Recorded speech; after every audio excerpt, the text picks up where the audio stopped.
Molt bona tarda a tots, benvinguts una vegada més a les Jornades de Cultura Popular. Ahir els vàrem encetar 20 anys ja de conferències, enguany de la mà cap a la mà. Us convido una vegada més a consultar tots els programes, les xerrades a les 8:30, amb gent que us acompanyarà durant tot aquest mes de març, amb temes molt interessants, un munt de conferències perquè vàrem començar, Edu, va començar a trescar, sortien un munt de coses importants que consideràvem que tenien que estar presents a les jornades. Com dèiem, ahir els vàrem encetar i avui Antoni Turriera, Antoni Sandic, ens parlarà del patrimoni marítim tradicional pitiús. Estava xafardejant una mica el seu currículum per internet i això és per sentir-se orgullosa, perquè posa, per exemple, que és llicenciat en Estudis Navals, capità de la Marina Mercant, i això, paraules textuals, diuen d'ell que és imprescindible a totes les activitats de cultura, així ho deien, de cultura tradicional d'Eivissa, especialment les que es fan a Santa Eulària. Per exemple, com a projecte de carrera va dissenyar, va construir la seva pròpia embarcació tradicional, un llaüt. També posava que coneix, domina moltíssim la feina de fuster, mestre d'aixa. Ell dirà que no, però jo us confirmo que així és. Així que amb tots vosaltres avui a les conferències Antoni Sandic amb el patrimoni marítim tradicional pitiús. Com sempre, gràcies per acompanyar-nos.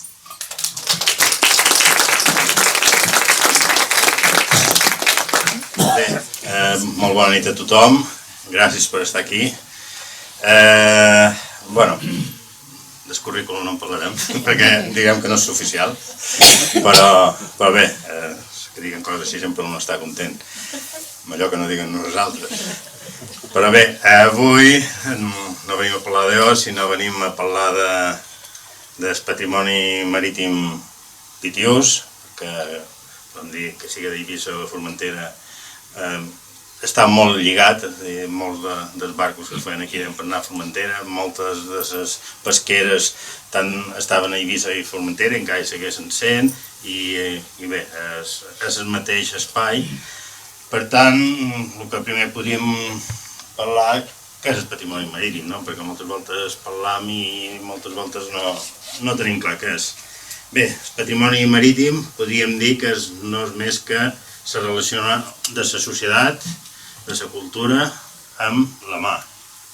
Tot allò que fa falta per relacionar-se, per poder estar damunt la mar, per poder treballar, per poder viure a la mar. I Eivissa i Formentera, com no, sempre hi ha hagut homes i dones que al llarg del temps han donat pas a unes característiques, a uns costums, a unes tradicions, a unes maneres de fer les coses pròpies. Bé, aquest patrimoni és un patrimoni viu. El patrimoni, com que és una relació de la societat amb un medi, és una relació viva que va canviant en el temps, que cada generació aporta coses noves, però també pot haver-hi moments, com que s'han pogut partir ara les darreres dècades aquí a Eivissa, que pateix canvis dràstics. I en aquest moment és quan, és a dir, les institucions que representen la societat i la societat en general són les que han de gestionar i vetllar perquè aquest patrimoni no es perdi.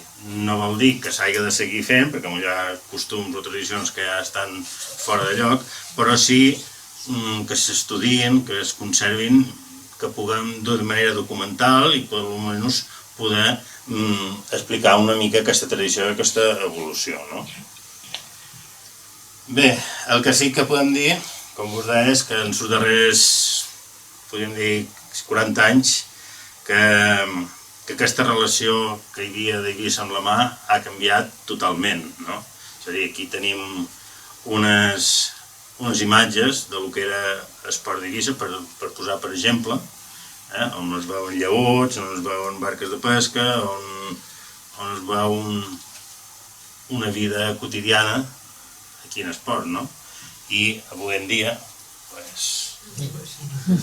no em porta parlant de més, crec que queda ben clar. Per tant, aquí hi ha un canvi molt gros, com podríem dir, com de la nit al dia, com de canvi d'una banda a l'altra del món, on actualment ens trobam que la població d'Eivissa viu a esquenes a la mar, La relació que hi ha ara amb la mà és una relació completament vinculada a l'esbarjo, en el sector turístic i com un producte exclusiu i de luxe. Si no, qualsevol intentau comprar un barquet i aconseguir una marra a un port esportiu. Bé, com que la gent, per raons econòmiques i socials, ha deixat d'estar o de viure a la mà, per viure en terra hi ha hagut una ruptura generacional. És a dir, la gent, les famílies que solien ser pescadors, els seus fills eren pescadors, i així anaven passant de generació en generació. Els darrers pescadors, per un moment, els seus hereus ja no són pescadors. Qui parla de pescadors pot parlar de mariners, pot parlar de mestres d'aixa, pot parlar de qualsevol ofici, inclús de peixaters, és a dir, els que venien peix, els seus fills ja no venen peix. Doncs bé, degut a arrel de totes aquestes reflexions i que ens trobam que la mà queda relegada de la nostra vida quotidiana, només per anar a passar un rato el diumenge o quan és la temporada de raons, anar a fer 4 raons, també comença a sortir dins la societat la necessitat d'evitar aquesta pèrdua massiva de patrimoni. És a dir, ja anant per esports, el més significatiu és que no veus ni un llaüt. Si en veus algun, és d'aquestos que deim de plàstic. Per tant, ara podem dir que en aquest moment hi ha la necessitat d'implicar totes les institucions públiques com privades i com la societat en general per intentar preservar aquest patrimoni. Bé, la situació actual del patrimoni marítim, com a exemple més visible, per no parlar dels costums o altres coses, seria el cas de les embarcacions. Ens trobam que el que dèiem, el preu de les amarres per poder tenir un barco no és com antigament, que el podies tenir en roda qualsevol caleta o per dins el port. Ja no pot ser així, ara has de buscar amarraments dins les marines, els preus són molt elevats, els ports en plena temporada estan molt massificats, estan plens. També hem trobat que totes les caletes i platges on normalment s'hi deixaven els barcos fondejats ja pareix que estan tots amarrats un de vora l'altre, que no pots passar-hi ni nedant entremig. Com que tothom es dedica a altres oficis més lucratius, ens trobam que no hi ha professionals que es puguen dedicar a mantenir aquest patrimoni, aquests barcos. Com que no hi ha una transmissió generacional, no hi ha una continuïtat generacional, ens trobam que les noves generacions, la gent jove, com que mai ha anat en su lleut d'esguelo perquè ja estava, com aquí veiem davall, un garrover, ja no li dona cap importància, perquè és més polit agafar una llanxa o una pneumàtica i en 10 minuts ser allà on volen anar. I a part d'això també ens trobam que moltes d'aquestes embarcacions tradicionals eren destinades per ús pesquer i en les polítiques de la Unió Europea que va haver durant uns anys per reduir flota, per eliminar la pressió pesquera sobre la pesca que puguem tenir aquí, els peixos que tenim per aquí de vora, es daven subvencions per desballestar barcos, tant lleuts com barques més grans. Això seria en el cas de les embarcacions pesqueres. Bé, tot això ens trobam la pèrdua d'embarcacions. I ara mateix trobam moltes més embarcacions, com aquesta, que era un lleut de pesca, que el varen tallar per mig, ens ho trobam més per dins els boscos o per dins feixes o per dins tancons que no a la mar. I totes amb aquesta pinta. Aquestes fotos no és que us hagi fet jo, sinó que hi ha gent que, com que pensa que jo vull arreglar tots els barcos del món, per tot allà em va, m'envia fotos aquí trobar, mira, aquí hi ha un barco que el podries arreglar, i dic, bueno, jo el podria arreglar, quizás sí, però jo amb un com aquell que diu en tinc que prou, ja em costa mantenir el meu, com l'ha d'anar a fer-ne 100, no? I bé, a part d'això, tenim alguns exemples de que l'administració també ha fet els seus passos, és a dir, ha intentat conservar o intenta conservar i protegir part d'aquest patrimoni, i algunes d'aquestes barques, com va ser la José María, el Bartolomé, l'Anici, el Tato, un parell més que en té, que va iniciar la seva restauració i bé, l'únic que passa que quan parlam de restauració d'embarcacions antigues, hem de pensar que resulta una cosa cara. Sempre hi ha crítiques, i més quan va haver-hi l'època de la crisi, de que, clar, haver-se de gastar sous arreglant un barco que està mig podrit, que no serveix per res, que això només és tirar sous, clar, això sempre fa repensar l'hora d'invertir en la preservació d'aquest patrimoni, no? A part, que quan parlem de barcos té una burocràcia molt complexa, és a dir, que hi ha moltes administracions implicades, hi ha molta normativa tant nacional com internacional, vull dir, tot és complicat, no? Llavors, com que dins l'administració pública, quasi tots són tècnics i funcionaris que es dediquen a l'administració pública, quan són el moment de mantenir, conservar i tenir barcos que al seu lloc és estar a la mà, esclar, no tenen professionals contratats d'aquest ram, no? Bé, tot això, com que són pegues que un troba a l'hora de dir, bueno, l'administració es queda un barco, ho anem a arreglar, anem a fer això, se troba aquestes pegues. Clar, si trobes aquestes pegues, el primer que és que si això és tan complicat, els polítics també perden l'interès, perquè si és una cosa que ha de ser molt farragosa, molt llarga, i que ells no ho veuran en la seva legislatura acabada, doncs moltes voltes guardem-ho, deixem-ho aquí, que no es perdi, però no ho toquem. Clar, això al final comporta pèrdua de les embarcacions, pèrdua dels coneixements, perquè no s'arreglen embarcacions, que són els que podrien iniciar aquests projectes de restauració, i no només de construcció, sinó també les tècniques de navegació, d'anar a pescar, tot el que està relacionat amb aquestes embarcacions. Bé, a part de totes aquestes pegues, també té avantatges, no? Que és que conservar un barco per una administració no depèn que el barco treballi i guanyi sous, sinó que l'administració en si, com a obligació que té de conservar el patrimoni, fa que aquell barco pugui ser sostenible. És a dir, com que ho pagam entre tots, no val que ens costa sous, però no arruïna la institució. Llavors, és una eina que pot servir per fer difusions dels oficis tradicionals marítims, nàutics, realitzant tallers, realitzant activitats, i també és un element més del patrimoni, que al final a l'hora de vendre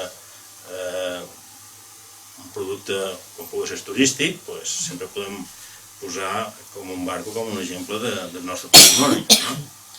I això, quan l'administració fa aquests passos, el que fa és posar en valor aquest patrimoni, perquè si tu veus que una administració té un barco que el té ben arreglat i el té exposat, que la gent el veu, molta gent llavors, aquest barco, i s'informa i s'interessa, i llavors potser preguntes de què sé, o sí, potser este govern tenia un que el van deixar perdre per tal banda.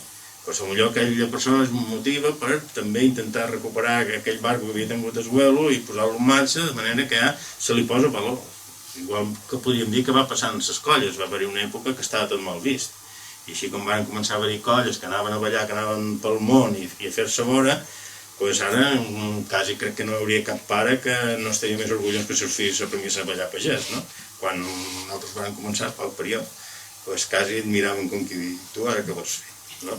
Més o menys en els barcos per si el mateix. El moment que tu li dones un valor, que està en un lloc predilecte, visible i això, clar, fas que allò agafi un valor que el té, però que la gent el pugui conèixer, no? I també pot servir com una eina per la formació professional. És a dir, aquí tenim l'escola de formació de Can Marines, que fan nàutica i ara prompte esperem que facin també mecànica, que podria ser una eina perquè ells poguessin practicar els seus coneixements que adquireixen a l'escola, no? I, bueno, també pot servir com un lloc per aprendre de quina manera es podria gestionar el patrimoni privat, fent experiències, fent pràctiques, no? Anem a fer, per exemple, excursions mediambientals amb aquest barco que sortirem cada setmana. Si això té èxit, no pateixis que enseguida l'entitat privada s'hi aferrarà de vora també amb un altre barco a fer-li la competència. Més que fer-li la competència, digue-li, tu no facis excursions que els faig jo. Tu només passeges escolars o coses d'aquestes. Doncs això fa que al final, si uses un producte que té èxit, doncs tothom s'hi vol pujar en el barco, mai tan ben dit. Bé, particularment, sí, també hi ha gent que es dedica a arreglar barcos. El problema també és a dir que quan l'ha d'arreglar un mateix hi ha de posar-hi sous de la seva pròpia burgeca. A part de tots els papeleus, els seguros, si té tot el que han de passar els barcos, també ha de poder tenir un amarrament o un espai per tenir-lo. No importa que sigui un amarrament, un agradero, un raconet o inclús un remolc i anar-hi venint amb ell. Les embarcacions de madera tenen un manteniment que no és allò que quan el deixa aquí ja el pintaré l'any que ve, no. L'has de pintar cada any i quan fa calor l'has de tenir a l'aigua o un lloc fresc perquè si no se t'abadi per un cestelló que el dia que hi vulguis anar tindràs un color. Llavors, que cada volta que un se li espanya una peça del barco o una peça se li podreix, aquí vas a buscar per com l'arregli. Cada dia n'hi ha poca gent i els pocs que hi ha també estan més que saturats de feina. Això que pot fer que el propietari que té un barquet que el vol arreglar l'abandonc. Si el barco resulta que era desguelo i el guelo era el que el rescava, el pintava i quan l'havia d'arreglar li feia el remendo que necessitava, si el guelo es fa bé i els fills perquè quan és hora d'arreglar-lo tenen feina perquè tenen que anar a la feina i quan és en estiu tenen temps d'anar en el barco i no hi van mai, el barco arriba un dia que també es perd. Quins valors guanya això? Mirant per l'altra banda, el primer que tens és que si has arreglat el lleut d'esguelo, per exemple, tens orgull que eres dels abuelos que van a pescar, que ho va fer quan se'n va anar a l'Argentina i va tornar i va comprar el barco o va fer sous fent el contrabando, coses d'aquestes, o havia fet servir per anar a fer 4 duros. Cada barco de madera llavors té un altre valor afegit, que no n'hi ha dos d'iguals, en què es facin les mateixes plantilles, en què el faci la mateixa persona, el primer és d'una manera i la segona té una altra forma. Són iguals, per qui no ho coneixis, que ho coneix una mica, els veurà iguals, però sempre tenen detalls que fa que siguin diferents un de l'altre, i aquest sempre serà aquest i l'altre serà l'altre. I com a embarcació tradicional, sempre és un valor afegit dins el sector nàutic actual. Si tots són barques modernes, barques ràpides, ens trobam que és algo diferent i també té el seu valor. Les oportunitats que tenen aquestes embarcacions tradicionals, ara mateix, com que fins ara només es dedicaven a la pesca o per anar a pescar els caps de setmana, aquí hi ha, com aquell que diu, un mercat a explorar.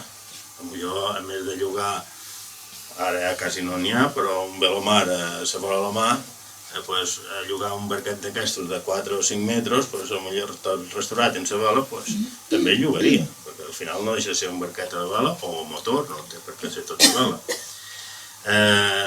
El mantenir aquests barcos pot ajudar a mantenir un ofici i altres que es puguen anar lligats amb vegades, des de fer les veles a fer el barco, mantenir-lo, si tu no el pots tenir, potser pot crear l'ofici de llogar barcos d'aquests que tu el pugues anar a agafar-lo, anar a fer la sortida i tornar i ja te n'oblides, perquè has pogut navegar. Tot això són mercats que podries anar fent. Jo el que vull dir que aquest barco que hi ha aquí i aquest són el mateix.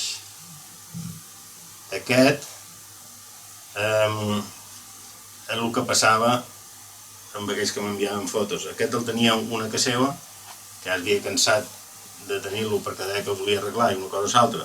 No el va arribar a arreglar mai i quan ja el va dar per perdut, el va voler tirar enmig d'una feixa per botar-li foc. Però en aquell moment se'n van recordar de Déu. I me'l va dur a casa. A més de cremar-lo ell, va pensar, bueno, si en Toni no el vol, que el cremi ell, així ja no en sabia tant demà.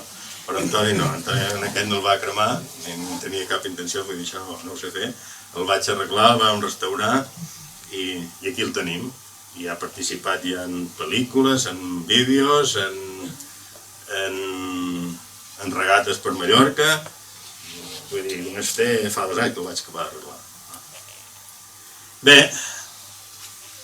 aquí, com que quasi tothom sap que estic arreglant un barco gros, vaig pensar que una manera d'explicar el que és el patrimoni marítim i com ha arribat en els nostres dies i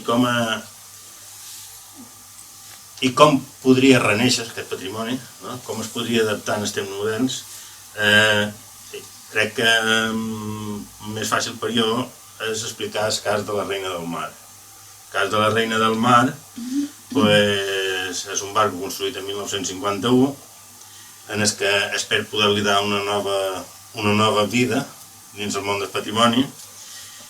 I aquest és un barco, com deia, construït als anys 51, al port d'Eivissa, pels mestres d'Aixa i els germans Manyà, per l'armador Benjamí Costa, Bailac, en l'Etes, que encara els seus descendents són els que tenen les barquetes de Talamanca, que encara segueixen en l'empresa familiar. I bé,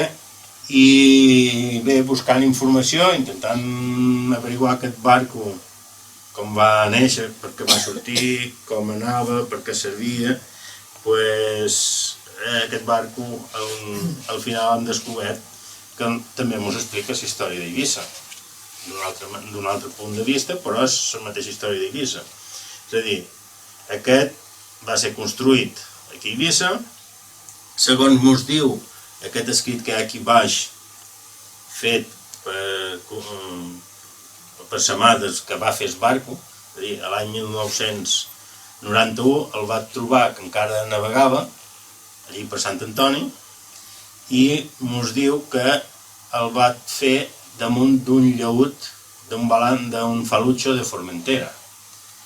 Bé, això podria dir dues coses, o que va agafar una barca antiga i la va reformar i la va refer i la va fer, com aquell que diu, nova, o que el que penso jo, que damunt dels plànols o les proporcions o les mides d'una barca que feia viatges a Formentera, va treure aquesta barca. Va fer els plànols d'aquesta, possiblement una mica més gros, li devia canviar algunes coses que li agradaven, que no li agradaven, però es va agafar com a referència, com a model, un falutxo dels que anaven a Formentera, és a dir, un llaüt que anava a Formentera. Bé, el primer de tot, quan el varen fer, el varen aparellar en dos veles cangrejes i un petit floc, i amb un motor Yaregui, que és una marca basca, de 20 cavalls. Imagineu-vos un barco avui en dia que tingués un barco de 15 metres amb un motoret de 20 cavalls. Faria riure a tot Maria Santíssima. Doncs caminaven. Ara, eren motorets senzills, però això anaven normalment acompanyats en la vela i el motor Generalment el feien servir per fer les maniobres i per entrar i sortir de port. Bé, aquest barco, com que el varen fer per carregar, per anar a buscar arena a les platges, per anar a buscar grava, i sobretot per treure els marès de Calador, de la pedrera que tothom li diu Atlantis, com treien els marès d'allí dins? Doncs resulta que van fer aquest barco posta per treure els marès d'allí. I com que antigament era més, no hi havia tants de camions com hi ha avui, ni retros, ni excavadores, d'on era més fàcil trobar l'arena? A les platges. I com era més fàcil dur-la en esport? Per la mà. De manera que s'anaven a les platges, carregaven el xalanó de senalles d'arena i quan arribaven en el barco que estava més en fondo, amb més fondo, els abocaven dins. De manera que així quan anaven carregant el barco havien de tenir la precaució d'anar-se fent endarrere, perquè si el carregaven massa i tocaven baix ja no podien partir, no? De manera que així van estar treballant, és a dir, carregant marès, arena, els marès quasi tot el tren o bé de Formentera, o d'Escavallet, o de Calador. I tant ho duen en el port d'Eivissa com en el port de Sant Antoni. Cap als anys 64 va comprar un altre, en Salvador Costa Vicaria, per fer exactament el mateix.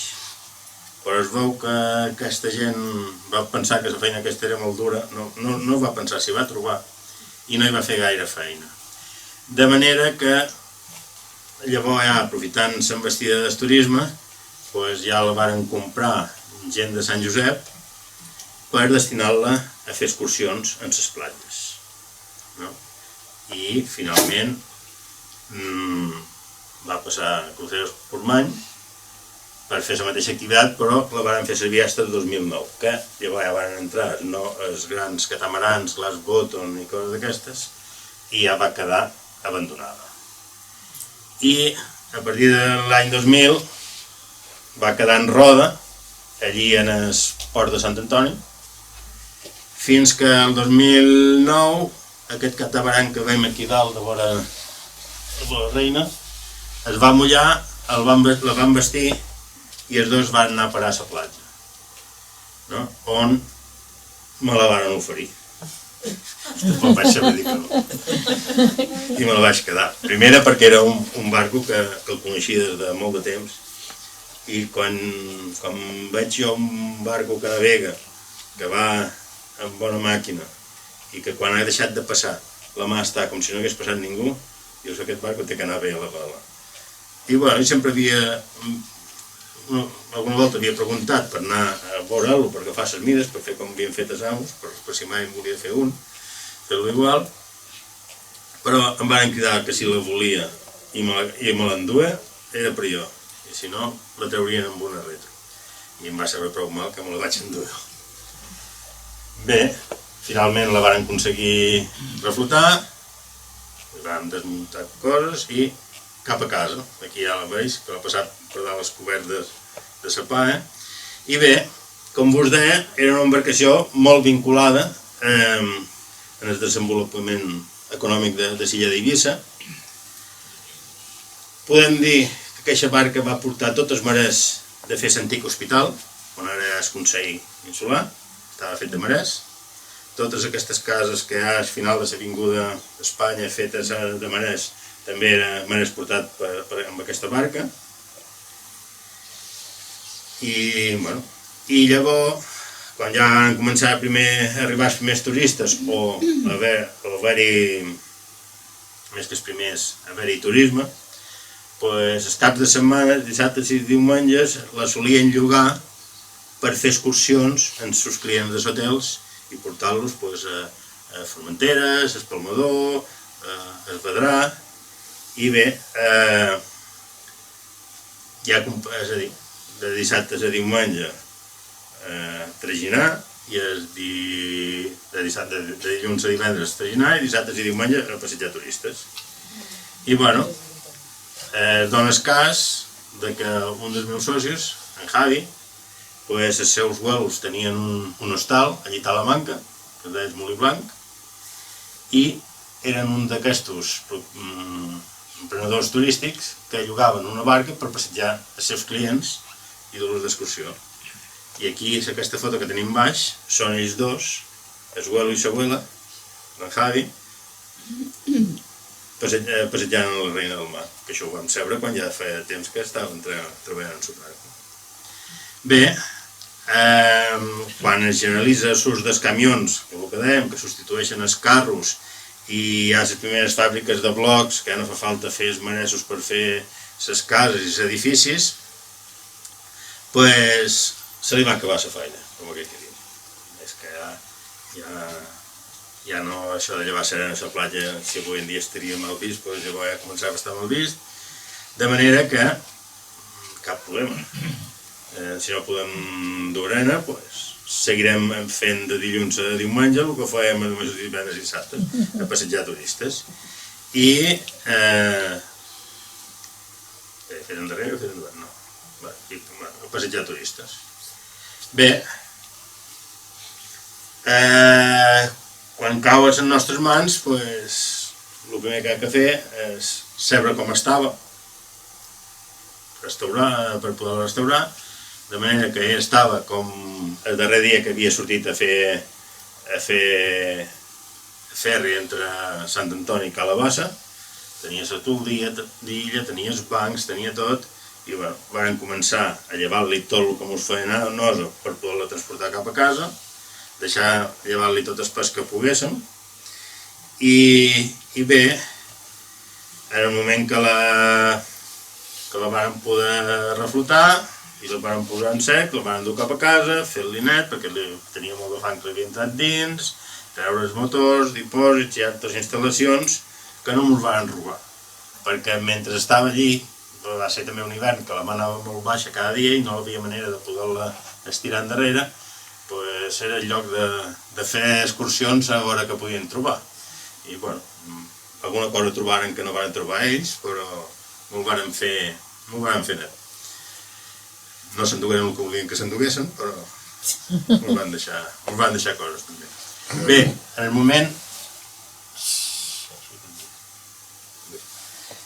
moment de desmuntar i començar a sanejar-la, doncs vàrem trobar com era inicialment el barco.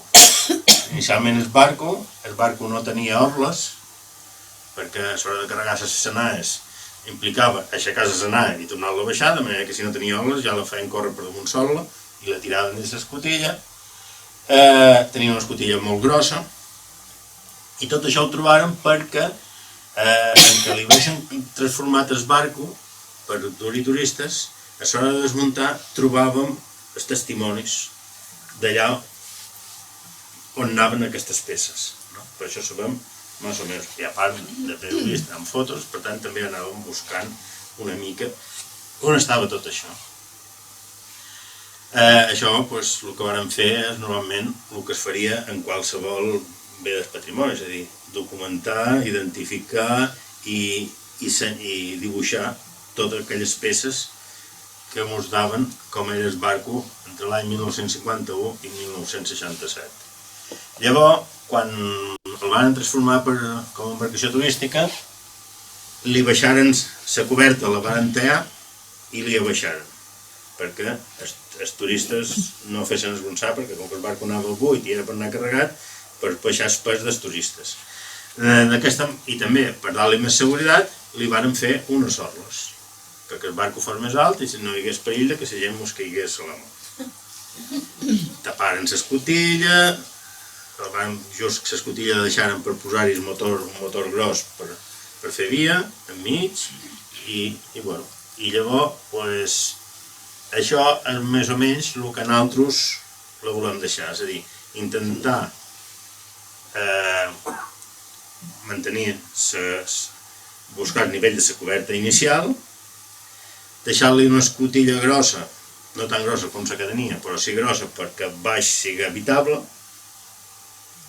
i així poder-la destinar a el que és ara actualment Eivissa, no? Per poder passejar turistes i que poguessin viure, és a dir, estan fent una mica copiant el que passa en les cases pageses. És a dir, de les cases pageses, deixar-les caure, deixar-les remullar, fent una nova de bloc perquè és més nova i és més bona i tot el que vulguis, al final les cases pageses antigues que tenen, moltes s'estan transformant en cases rurals, en moltes rurals, en cases d'agroturisme, per poder fer sostenible aquesta casa. De manera que nosaltres el que estem mirant és que aquest barco pugui ser sostenible. Doncs bé, el problema de la restauració, que nosaltres passàvem fent-li 4 pedaços i posar-lo a la mà i començar a treballar el més ràpid possible. Però bé, li hem llevat amb la coberta. Bueno, ara que li hem llevat la coberta, ja que hi som, li reforçarem les quadernes. Bueno, i en ja que hi som, li refarem totes les quadernes, li forçarem tot el barco, començarem a fer-li la coberta nova, o sigui, tot nou, i a fer un barco que va ser tot nou. Bé, fins que el tinguérem quasi llest. I el dia que el tinguérem llest teníem molts de seguidors, és a dir, que la sort també per nosaltres, que com aquell que diu també t'animaven, és que tothom et venia a veure, o mos venia a veure, mos venia a visitar. I tothom estava molt content de la feina que fèiem, que la fèiem nosaltres, pel nostre gust, però quan te l'alaven, sempre vulguis o no vulguis, un se sent més content. Però sí que al principi va ser molt dur, perquè al principi tothom que ens venia a veure, es trobava això. I deia, si teniu un barco i ara teniu un esclau aquí i tot estava lleig i no sé què, si això està pitjor avui que el dissabte dia que vaig venir. I així, fins que ens vam afartar i que quan vam tenir el barco llest, ara farem una festa.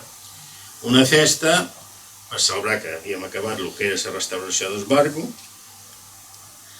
i ens vam sorprendre perquè va venir molta gent, a fer feina no en venia tants, però a fer festa sí, però bueno, vam quedar sorpresos perquè hi havia gent de per tota l'illa, molta gent que havia treballat, és a dir, el dia que el barco se'n va anar en terra, que ja tothom el dava perdut, ningú li dava cap valor, ja el daven per perdut, i així com el anàvem arreglant, cada parell de dies venia una persona, antics propietaris, nets del primer armador, que inclús era Masquinyes mort, mariners que havien començat a treballar amb aquesta barca, patrons que havien anat amb aquesta barca, famílies que havien nascut en aquesta barca, no sé com està, que l'he vist per aquí que havia arribat, allà darrere tot. Ell està aquí gràcies a aquesta barca, perquè el seu pare i sa mare es conegueren en aquesta barca. Vol dir, i al final et trobes que és una peça que és més del patrimoni, perquè pensant en un barquet que no és res, un barquet que està a la platja, que està a podrir, però resulta que així com vas rascar una miqueta, trobes que està tan lligada a l'illa d'Eivissa i a la societat d'Eivissa que és un element molt important, però no és només aquesta barca, és que això ho fem en qualsevol barqueta, per petita que siga, en què sigui una xalana, i quan comences a rascar i comences a contar històries i fets d'aquella barqueta, que fos una xalana, en què només la fessin servir per anar a la cova aquella allí a treure o posar-hi paquetets d'aquells que llavors la gent hi podia viure molt de temps, tot això és molt important. I aquí en la festa, que el dia que posaran la darrera taula, ja vaig engentar que hi havia. I bé, ara estem, que el barco està igual que com el dia que posarem aquesta darrera taula, perquè hi ha el problema hi ha molts de problemes més, vull dir, no és restaurar i conservar. Ara el barco està salvat, està allí, la gent el pot seguir anant a veure, el venen a veure, el venen a veure quasi cada setmana, però ara queda la part més important, i més complicada, que és tornar-la a la mà.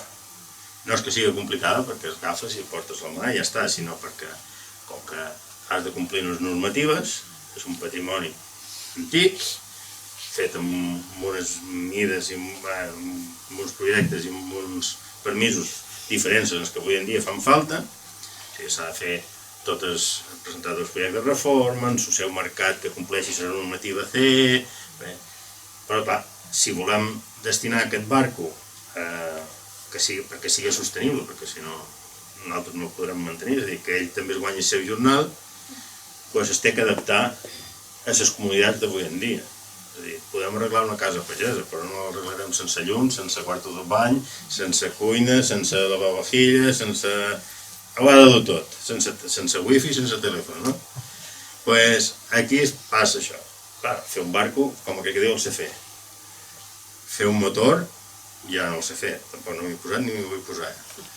Però ha de dur un motor, sistema per les aigües brutes, tanques d'aigua dolça, electrònica, tota l'electricitat, generadors... Bé, començam a parlar, que el que necessitem, molt de sol.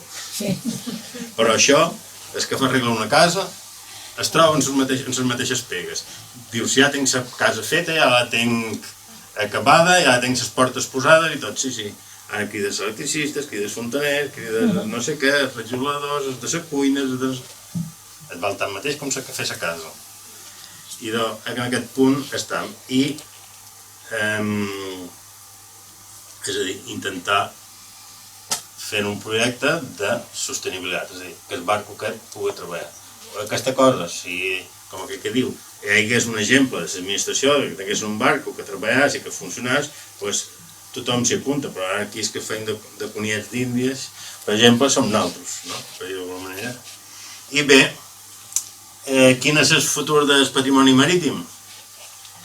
Doncs l'important és crear la consciència pel valor d'aquest patrimoni.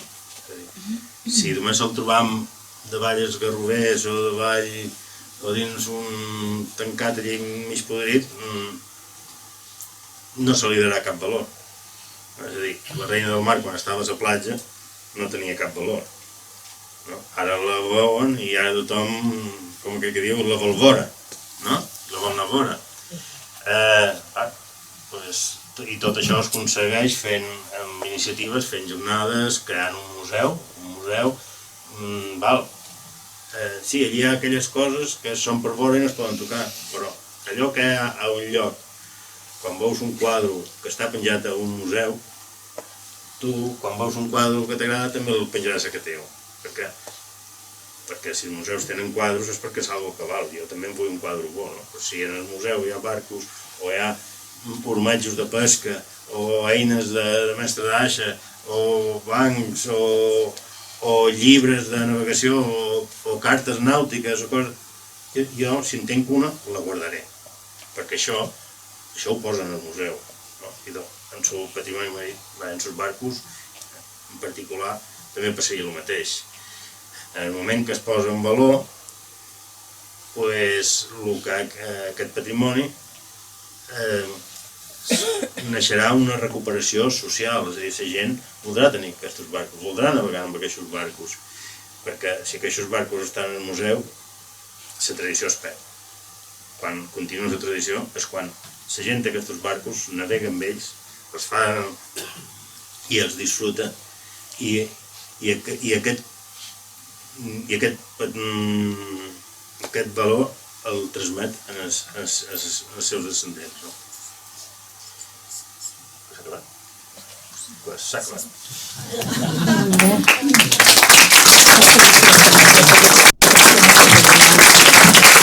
Molt bé. Ja sabeu, si us trobeu una barca pel bosc, podeu cridar l'Antoni, no? O saludo directament. Això.